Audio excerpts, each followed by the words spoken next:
నిన్నటి నుంచి పేరు నాని వీడియో తెగ తిప్పుతున్నారండి సోషల్ మీడియాలో. మా పేరు నాని అన్న తోపు, తురుము ఏకంగా పోలీస్ స్టేషన్‌లో పోలీసులనే బెదరగొట్టేసాడు, భయపెట్టేసాడు.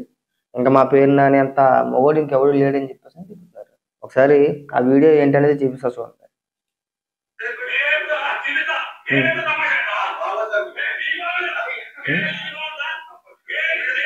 ఎందుకు నాని అంత ఫ్రస్ట్రేషన్ అయిపోతున్నా? ఇష్టానుసారంగా ముందు మాట్లాడింది నువ్వే కదా! పోలీసుల పైన దౌర్జన్యం చేసింది నువ్వే. అడ్డగోలుగా వాదించేది నువ్వే.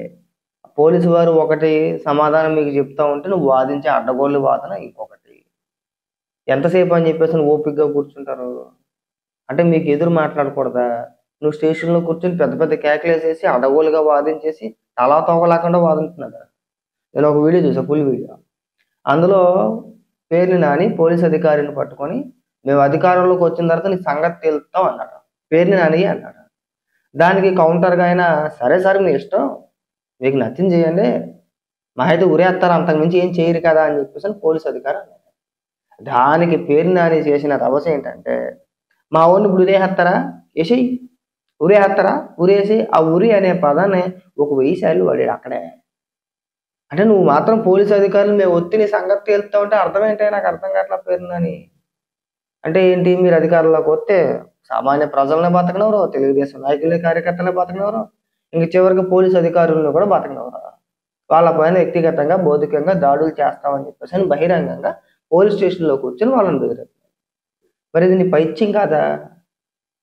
స్టేషన్‌కెళ్ళావు కరెక్టే. మీ కార్యకర్తో లేదంటే మీ నాయకుడో బయటికి తీసుకురావడానికో లేదంటే ఎందుకు కేసు పెట్టారని అడగడానికో ఎళ్ళావు బానే ఉంది. వాళ్ళు చెప్పే వివరణ కూడా వినాలి కదా! అవి వినకుండా దానికి ఒక రూల్ ఉంటది కదా! ప్రతి దానికి కూడా మనం అధికారంలో ఉన్నప్పుడు మనం చెప్పిందే కదా! పోలీస్ అధికారులు ఏమని పని లేక ఏమైనా కేసులు పెడతారా? వాళ్ళకి కొన్ని చట్టాలుంటాయి. వాళ్ళకి కొన్ని రూల్స్ ఉంటాయి. ఆ రూల్స్ ప్రకారం మనం వెళ్ళాల్సిందే. ఇది చంద్రబాబు నాయుడు గారిని అరెస్ట్ చేసినప్పుడు. గుర్తుందా? కొల్లు రవీంద్ర గారిని అరెస్ట్ చేసినప్పుడు మనం మాట్లాడాం. చంద్రబాబు నాయుడు గారిని అరెస్ట్ చేసినప్పుడు మనం మాట్లాడాం. ఇవాళ మీ నాయకుల దాకా వచ్చేటప్పటికి రూల్స్ అన్నీ ఏమైపోయినాయి పేరునని? ఎందుకు అరుస్తున్నావు? స్టేషన్‌కెళ్ళి ఎందుకు అరుస్తున్నావు? అక్కడికెళ్ళి కేకలేస్తున్నాడు. ఈడు పనోడితోని మేము చాలా చూసాం ఇలాంటివి పేరునని. హ్మ్.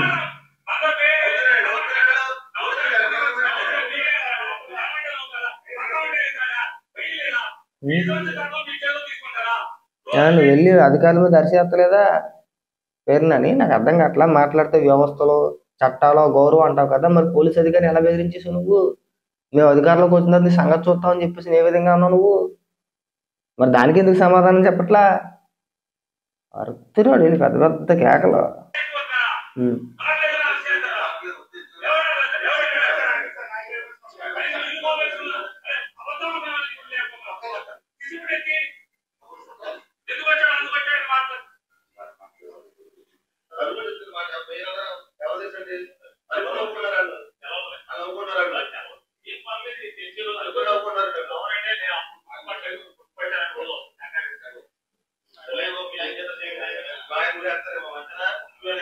అగో దీనికే ఒకసారి మళ్ళీ వినిపిస్తా చూడండి.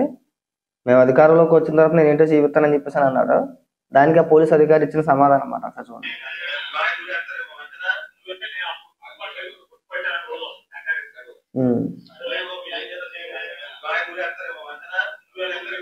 అది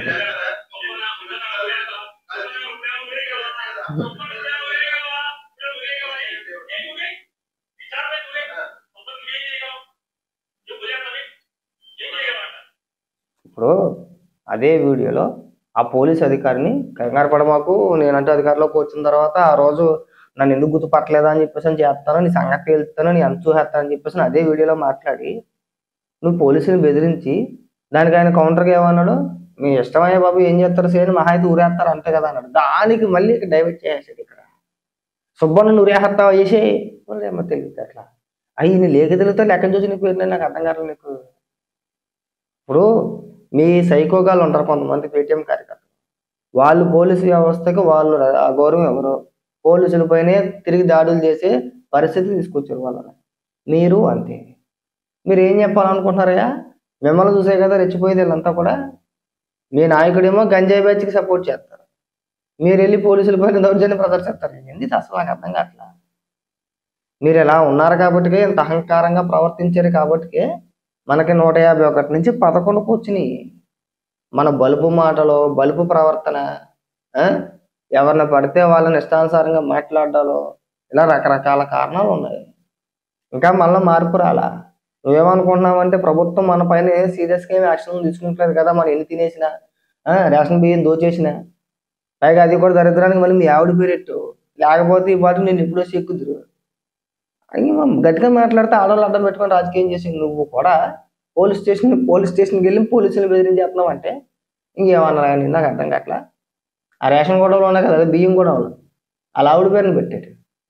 అరే పొద్దున ఏదైనా తేడా వస్తే మా ఆవిడని ఎత్తుకెళ్ళిపోతారులే, అప్పుడు మళ్ళీ ఆడవాళ్ళ పైన కేసులు పెట్టి ఆడవాళ్ళని వేధించేస్తున్నారని చెప్పేసి అని మన రాజకీయం చేసేదని చెప్పి అనేసారు. లేకపోతే పేరు నాని పేరు మీద ఉంటే ఇప్పుడు దాకా ఉంటాడు పేరు నాని. ఇవాడికి ఎప్పుడో ఎత్తు లోపల ఎత్తురు ఎత్తట్లేదనని బాధ, కంగారు పడి మాకు ఆ టైం వచ్చినప్పుడు ఖచ్చితంగా నిన్ను కూడా ఎత్తుతారు పేరు నాని. మనం చేసిన అవినీతి అక్రమాలు ఏమి చిన్నవి కాదుగా, ఉన్నాయిగా. టైం వచ్చినప్పుడు నువ్వు అనుకుంటున్నావు అంతే, మనం వదిలేసేయట్లేదు, అది పట్టించుకోవట్లేదులే అని చెప్పేసి అని. కానీ లేకపోతే పోలీసుల పైన దాడేటి పేరు నానే. నీకు తల తోక లేకపోయినా ఎందుకు మాట్లాడుతున్నావు అర్థం పడతావు లేకుండా మాట్లాడుతున్నావు అక్కడ. చంద్రబాబు నాయుడు గారికి కూడా ఒక చిన్న రిక్వెస్ట్ ఏంటంటే, మీరు పోనైలే మహిళలు కదా, వాళ్ళ జోలికి ఏమి వెళ్తాంలే వదిలేయండి అని మీరు ఇచ్చిన అలుసే అనుకుంటా బహుశా ఇదంతా కూడా. ఇవాళ బహిరంగంగా మిమ్మల్ని బూతులు తిడుతున్నారు, లోకేష్ గారిని బూతులు తిడుతున్నారు, మీ కుటుంబ సభ్యులపైన మార్పింగ్ ఫోటోలు వేస్తున్నారు, ఇలాంటి వ్యక్తులందరూ వచ్చి ఇష్టానుసారంగా మాట్లాడుతున్నారు, వ్యక్తిగత విమర్శలు కూడా చేస్తున్నారు. మళ్ళీ ఇంకొక రౌండ్ ఎత్తాల్సిన సమయం వచ్చింది ఏమో అని చెప్పేసి మా అభిప్రాయం అండి. వీళ్ళని ఇలాగే వదిలేస్తే రానున్న రోజుల్లో ఆల్రెడీ సైకో బ్యాచ్ ఎవరైతే ఈ సోషల్ మీడియాలో కొంతమందిని పెంచి పోషిస్తారో వాళ్ళంతా కూడా మీపైన, మీ కుటుంబ సభ్యులపైన వ్యక్తిగతంగా ఫోటోలు మార్పింగ్ చేసి ఆల్రెడీ మీ పైన వ్యక్తిగతంగా మిమ్మల్ని కించపరిచి మాట్లాడుతున్నారు. అదంతా కూడా ఇలాంటి నాయకులు అండ చూసుకోండి. వాడు వెనకాల పేరు నాని ఉన్నాడనో, ఇంకొకడు ఉన్నాడనో ఏదన్నా అయితే మనం పోలీస్ స్టేషన్కి వెళ్ళి రభస చేయొచ్చునో, వాళ్ళ ఇష్టానుసారంగా ఫోటోలు మార్పింగ్ చేస్తే వాళ్ళ పైన కేసులు పెట్టారనుకోండి, వాళ్ళ కులాన్ని తీసుకొచ్చి ముందెట్టి ఇగో పలానా కులం కాబట్టి అరెస్ట్ చేస్తారా అని చెప్పేసి అని మళ్ళీ ఎదురుదాడి చేస్తున్నారు, కులాన్ని తీసుకొచ్చి ముందెట్టి. వీటన్నిటిని కూడా కంట్రోల్లో పెట్టాల్సిన బాధ్యత మీదే.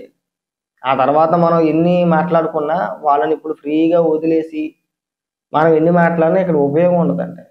మేము మాట్లాడినా, ఇంకొకరు మాట్లాడినా మనకు వాళ్ళకి అవకాశం కల్పించినట్టే ఉంది నన్ను అడిగితే కనుక. దయచేసి ఇలాంటి సంఘటనలు మళ్ళీ జరగకుండా ప్రభుత్వం పేర్ని నాని పైన కఠిన చర్యలు తీసుకోవాల్సిందిగా కోరుకుంటున్నాను.